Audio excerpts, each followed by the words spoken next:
Our final cheat sheets. Thanks for all your work. What we've got here is yet again air rises, and when it rises, all of that stuff happens. This might be the one. I know I've said you don't have to write it on this one, and you don't have to write it on this one, and you don't have to write it on this one because we already wrote it in other notes. Probably a good idea that we get it on at least one of these. So this is going to be the one. All right. This is a thing called the orographic effect. I would have thought that I wrote on there already, but maybe I didn't. No, I didn't. Okay, so that's what it is. This is the orographic effect. This is a thing that happens when air runs into a physical geographical barrier that's pretty substantial. So, multiple type sections we'll look at, but the West Coast is pretty known for this. Water comes off the Pacific Ocean and rises up like the Sierra Nevadas and the first couple of mountain ranges right off the coast, or go up into the Pacific Northwest, the Cascades. Do I still have Google Earth open? I do. Let's go there. All of these mountain ranges through here, you've got a ton of wet air coming off the ocean, and it hits those and it rises up the mountains. On a smaller scale, but identical, is the idea that we've got right in our own backyard here the Tug Hill Plateau. And we've got air that comes off of Lake Ontario, hits that plateau, has to rise up it, and this exact thing happens. Yes, those scales are different, but we're all familiar with what happens when there's a good lake effect storm over here on the Tug Hill Plateau. It's even more intense than it is for us in Pulaski. And it's all due to this thing called the orographic effect.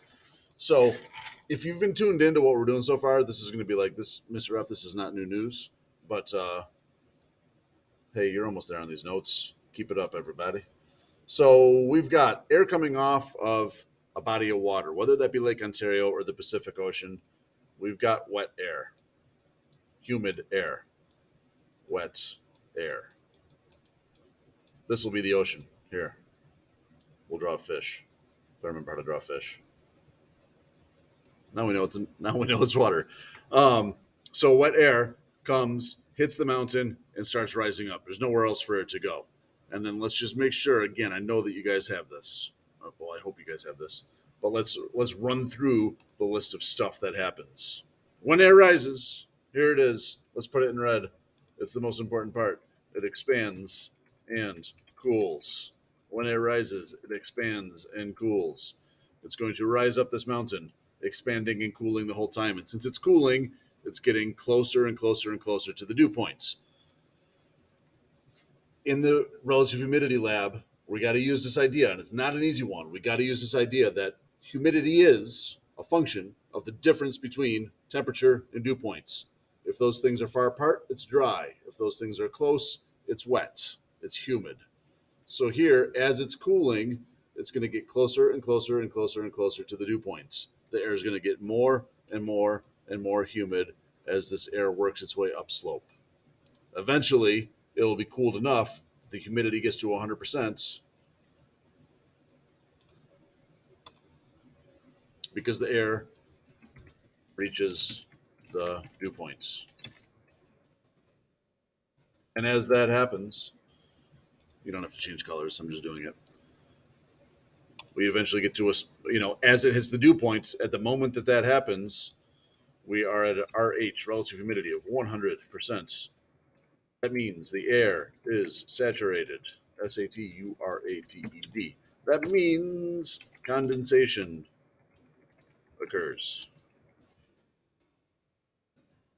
This is how, ladies and gentlemen, clouds form. So the slope of mountains that face the wind, especially when it's coming off of a body of water, is like a cloud machine, is like a precipitation machine.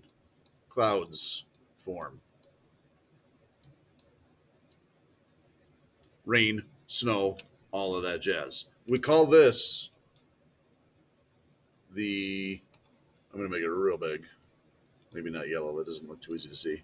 The windward side of the mountain, the side facing the prevailing winds. Let's go back to the Tug Hill. The prevailing winds for us in New York are coming off Lake Ontario. They're coming out of the west to southwest. So this side of the Tug Hill is going to be the wet side. And really, this features like Since it's not huge, we're going to talk about the dry side on the other side. That tends not to happen because the Tug Hill's not large enough. Head back out west, and what do you got? You've got the wet side of mountains, and you've got the dry side of mountains. It's a pattern that repeats itself.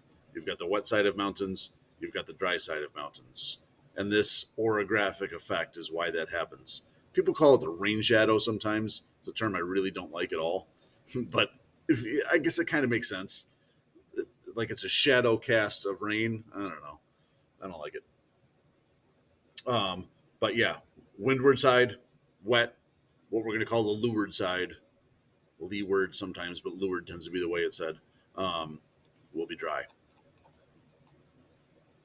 Yes, yes. All right. So windward, because all that stuff happens that we're now experts in, is wet. Let's move ourselves over a little bit on this diagram and say, and those clouds, I mean, they can really be all up to the peak and all of that too, right? But what's going to happen now is that the air is going to come down the other side. And it's the opposite of all of this stuff. If when air rises, it expands and cools, what happens when air sinks? Air compresses and warms. It's the exact opposite. And what you got to see is if the temperature is going up, up, up, up, up, getting warmer, and the dew point's not changing much, you're creating a larger difference between those two. And that's what we're saying, what we've said many times, the definition of like dry is. That's what dry is going to be. So it sinks down that side, compresses and warms, sinks down that side, sinks down that side. And what you end up with on this side is that it never reaches the dew point. In fact, it gets further from the dew points, which means it's going to be dry. So what you end up with on this side is a warm, dry wind. There was a Native American term for it called the Chinook. Um, Buffalo would like inherently, what's the word? Instinctually know that if they came out to the front slope of the Rockies in spring, early spring, this is what a buffalo looks like. If they came out to this front slope of the Rockies, that this would be the first place that snow evaporated because this warm, dry wind would dry it all up, and those grasses would be exposed for the buffalo to eat. And then, as we got more into summer, they'd migrate back across the plains. Native tribes would follow them. So they named that warm, dry wind the Chinook. At least that's the story I've been told. I lived on this slope, as I mentioned in one of those other bits of notes, at about 8,000 feet. And it was, I mean, it's not that we never had rain. We did. There was very serious thunderstorms and there was a ton of snow, but it would always evaporate right up. We never had to mow a lawn. There was no grass. It wouldn't grow. Um, you could like, in humid upstate New York, you take a shower and then like you go feel the towel. Like sometimes even the next day, it's still damp there. You put a towel on the towel rack, and I'm telling you, like that, it was dry.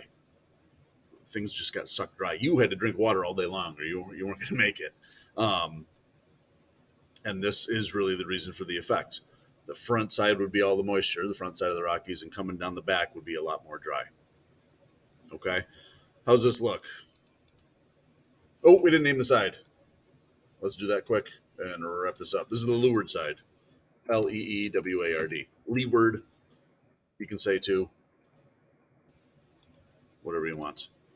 Okay, so let's just match then. Windward is wet, leeward is dry. Again, the Tug Hill acts, it does this partially. It does enough to give us a big like snowmaking machine up here, but it's not tall enough to completely desaturate the air to the point where we'd have a desert on the other side, like in Louville, Boonville certainly aren't deserts, right? But we do get that effect to some degree, and you'll need that for the lab. You did the whole cheat sheet, ladies and gentlemen. Thank you very much. Great work. Good luck on the labs.